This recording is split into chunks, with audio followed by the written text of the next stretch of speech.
Halo adik-adik SMA dan SMK, dan orang tua wali murid yang saat ini sedang memikirkan satu pertanyaan besar. Setelah lulus, mau kemana anak saya? Memilih kuliah itu bukan sekedar memilih kampus, tapi memilih arah masa depan.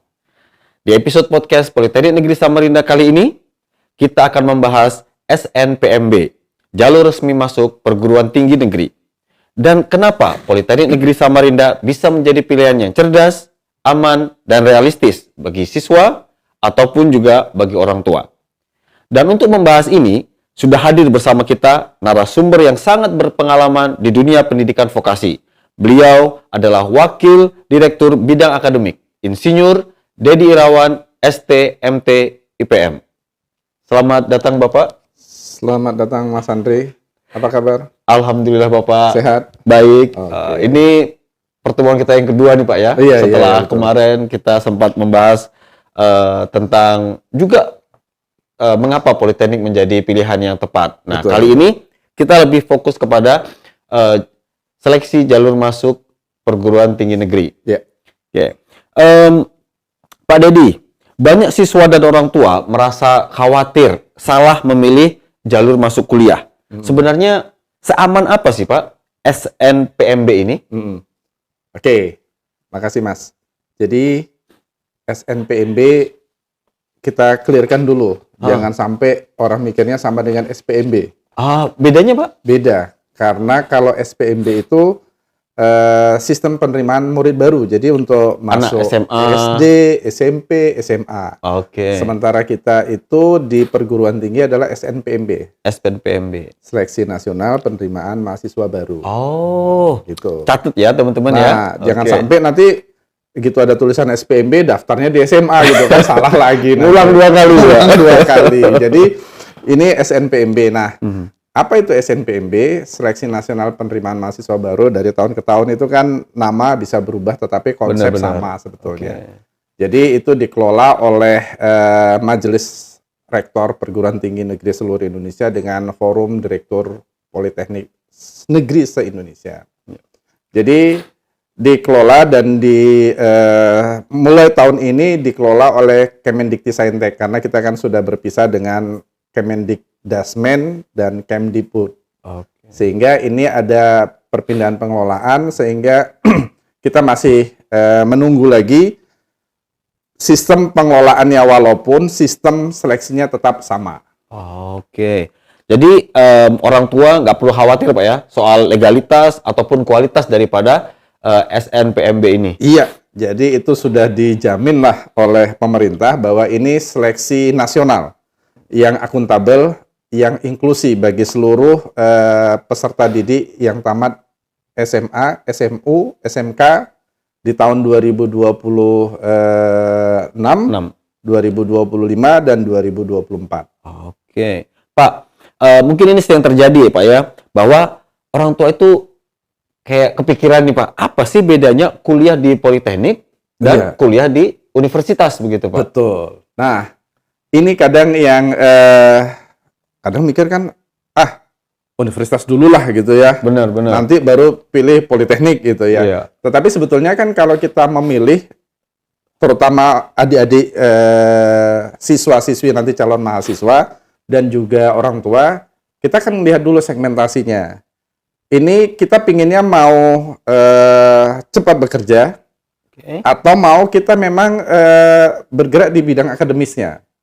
Jadi di universitas itu lebih banyak perkuliahan, materi-materi kuliahnya itu di bidang akademisnya. Makanya dikatakan pendidikan akademik. Oke. Sementara untuk Politeknik itu lebih banyak praktisnya.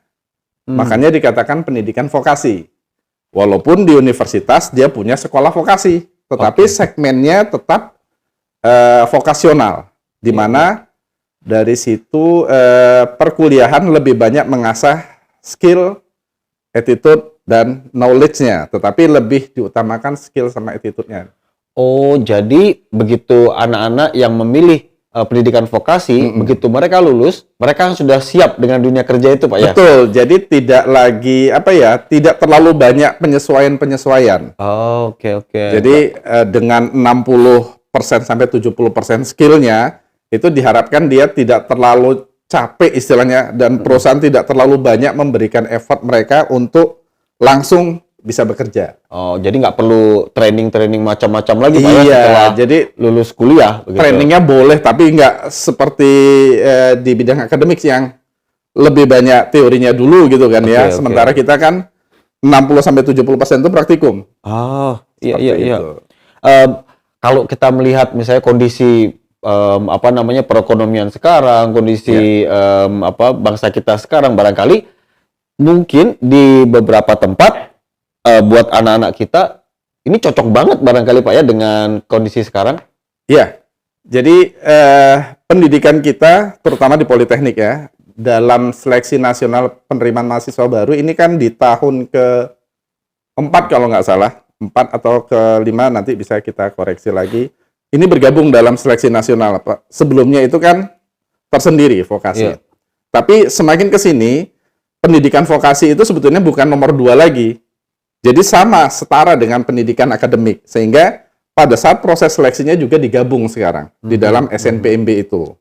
Sehingga adik-adik calon mahasiswa itu bisa mengcompare lah. Ini sama sebetulnya. Pendidikan vokasi dan pendidikan akademik yang akan mereka pilih. Silakan. Tinggal tergantung mau apa saya. Mau apa? Kan gitu setelah lulus kuliah mau ini. itunya mau ngapain gitu kan. Bener. Apalagi sekarang kan banyak anak-anak itu yang pengen cepet-cepet mandiri nih kan Pak. Iya. Nggak mau tergantung dengan orang tua, pengennya punya masa depan yang jelas, dan seperti itu. Kalau di Polnes sendiri, usaha apa Pak yang dilakukan untuk mahasiswanya sehingga anak-anak itu setelah lulus kuliah bisa cepet-cepet mandiri nih Pak, bisa cepet-cepet langsung siap diterima di dunia kerja? Menarik ini. Ini kayaknya menarik ini. Jadi sebetulnya di kita itu orientasinya kan bagaimana skill oriented dan bagaimana meningkatkan pengalaman sebetulnya ya, pengalaman dalam dunia kerja nantinya. Itu yang mau diasah oleh dosen-dosen yang ada di Politeknik Negeri Samarinda. Jadi bagaimana cara mengasahnya terlebih dahulu kan kita menyusun kurikulumnya. Jadi bagaimana kurikulum kita mendekatkan dengan industri, bagaimana kebutuhan-kebutuhan industri. Jadi fleksibel. Artinya fleksibel, kita ada beberapa mata kuliah yang bahkan 1 semester kita potong hanya untuk magang saja. Di industri Pak? Iya. Di perusahaan seperti Betul. itu? Jadi hampir semua prodi saat ini kita sudah mengadop kurikulum di mana diwajibkan bagi seluruh mahasiswa 1 semester itu khusus magang di industri. Industrinya ini yang khusus terletak di sekitaran kampus saja atau satu provinsi saja atau bagaimana Pak? Nggak mesti. Jadi yang utama kita sebetulnya memang ada di Kalimantan Timur, terutama untuk prodi-prodi manufaktur yang batu bara, migas dan seterusnya. Tetapi kan kita banyak prodi-prodi yang lain. Contoh kasus kita di pariwisata misalnya. Itu malah magangnya ke Taiwan. Di luar negeri, Pak? Di luar negeri itu. Kok bisa, Pak? Kan sulit, Pak. Ke luar negeri itu kan tidak semua orang... Itu dia. Nah, disitulah bagaimana kita berusaha mengembangkan kerjasama-kerjasama sehingga nanti mahasiswa kita itu punya peluang, punya punya kesempatan untuk magang di perusahaan-perusahaan yang ada di Cina, di Jepang, bahkan yang terakhir itu ada yang di Malaysia ya, kalau nggak salah. Itu sudah gitu. Kalau masalah kendala bahasa gimana, Pak? Nah, kan sementara kita tahu bahwa misalnya di di beberapa pendidikan lain itu kan hanya kemampuan bahasa Inggris Pak yang diasah nih. Betul. Sementara kalau tadi Bapak milih memberitahukan kita tadi bahwa kita ada pilihan ke Taiwan, ke Cina, ke Jepang. Betul. Berarti kan mereka harus punya skill bahasa lain tadi, ya, Pak. Selain bahasa Inggris dan apakah bahasa itu Indonesia. Juga diajarkan di kampus ini, Pak? Iya, itu dia. Jadi untuk beberapa prodi itu ada mata kuliah bahasa lain selain bahasa Inggris. Seperti di pariwisata, di bisnis digital, di akuntansi mungkin ya. Saya kurang tahu, tapi yang saya pastikan di bisnis digital, administrasi bisnis, dan di pariwisata, itu ada tambahan mata kuliah bahasa Mandarin. Oke. bahasa Jepang atau bahasa satu lagi saya lupa bahasa apa, itu di pariwisata ada tambahannya. Cuman yang belum ada mata kuliah bahasa Banjar memang. Kalau itu sama saya saja, Pak. Oh, betul, Saya jago itu, Pak, bahasa Banjar. Berarti, Pak, kalau kuliah di Polnes ini bukan menunda masa depan, Pak, ya, tapi malah mempersiapkan, bahkan sampai tadi, Pak, kemampuan bahasa juga dibekalin. Betul. Pada anak-anak mahasiswa tadi, Pak, ya? Iya, jadi justru di Politeknik itu kita bukan menunda, tetapi bagaimana lebih mempercepat adik-adik mahasiswa itu mendapat peluang kerja. Contoh sederhana gini, selama ini di beberapa tempat, itu tugas akhir diletakkan di akhir memang, namanya tugas akhir. Benar. Skripsi itu di akhir. Ya. Magang itu paling di semester 7 atau di semester 5 kalau dia D3. Oke. Tapi di Politeknik, di beberapa prodi kita sudah mengatur skripsi tugas akhir itu diletakkan di semester 5 atau semester 7. Oh, berarti bukan di semester terakhir, Pak? Iya, di semester akhir itu magang. Gunanya untuk apa? Supaya membuka peluang adik-adik mahasiswa ini magang, dan kalau punya peluang di industri tersebut, dia bisa langsung kerja di situ. Oh, cerdas sekali berarti, Pak, ya, sampai sedetil itu sudah dipikirkan oleh Politeknik, sehingga misalnya kalau perusahaan tertarik dengan anak-anak yang magang tadi, dengan skillnya, dengan attitude-nya, perusahaan tidak perlu lagi menunggu anak-anak untuk menyelesaikan tugas akhirnya atau menyelesaikan skripsinya lah ya, gitu. Kalau di umum itu baru kemudian setelah menunggu selesai baru dipanggil ke perusahaan. Tapi ini langsung nyambung, Pak, ya? Nyambung, dari magangnya langsung bisa bekerja jika dia punya kualitas yang sesuai dengan yang diinginkan oleh perusahaan. Luar biasa sekali itu, Pak. Lalu ini, Pak, mungkin Bapak punya semacam pesan khusus lah buat orang tua atau wali murid yang masih ragu nih, Pak, untuk menyekolahkan atau mengizinkan anaknya untuk menempuh pendidikan tinggi di Politeknik Negeri, Pak. Ya, jadi Politeknik Negeri, terutama Politeknik Negeri Samarinda, ini merupakan perguruan tinggi vokasi. Ya. Dan kita merupakan perguruan tinggi vokasi yang terbesar di Kalimantan Timur. Mahasiswa kita itu di semester ini aja 7.641. 7.000. Ya, jadi mungkin untuk seluruh perguruan tinggi vokasi di Kalimantan Timur kita yang terbesar. Saya bisa sebutkan terbesar, artinya jangan ragu dengan Politeknik. Sudah banyak yang percaya dengan Politeknik Negeri Samarinda.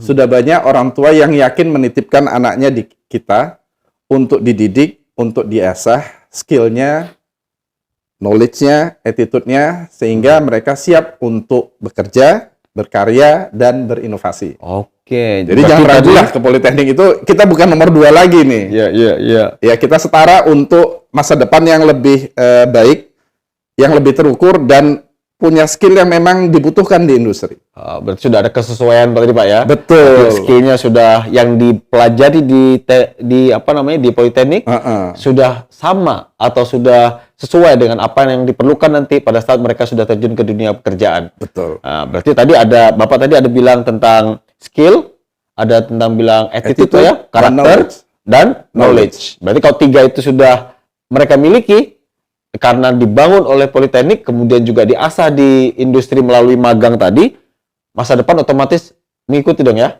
Betul. Tinggal bagaimana mahasiswa-mahasiswa kita memperkaya diri lagi kan, dengan kemampuan-kemampuan non-akademis yang lainnya. Oke, tadi kan buat orang tua nih, Pak, ya? Betul. Sekarang buat anak-anak lulusan SMA atau SMK atau SMU yang sederajat, yang masih galau nih, Pak, mau memilih jalur, gitu ya. Kan tadi seperti Bapak bilang ada yang berbeda-beda tadi, Pak. Nah, pesan Bapak untuk mereka nih, gimana buat adik-adik kita? Nah, ini sih generasi Gen Z. Ya, jadi generasi Gen Z, generasi tahun ini 2025, bagi adik-adik calon mahasiswa-mahasiswi, Politeknik adalah pilihan pertama sebetulnya, sama dengan universitas yang lain. Jangan ragu.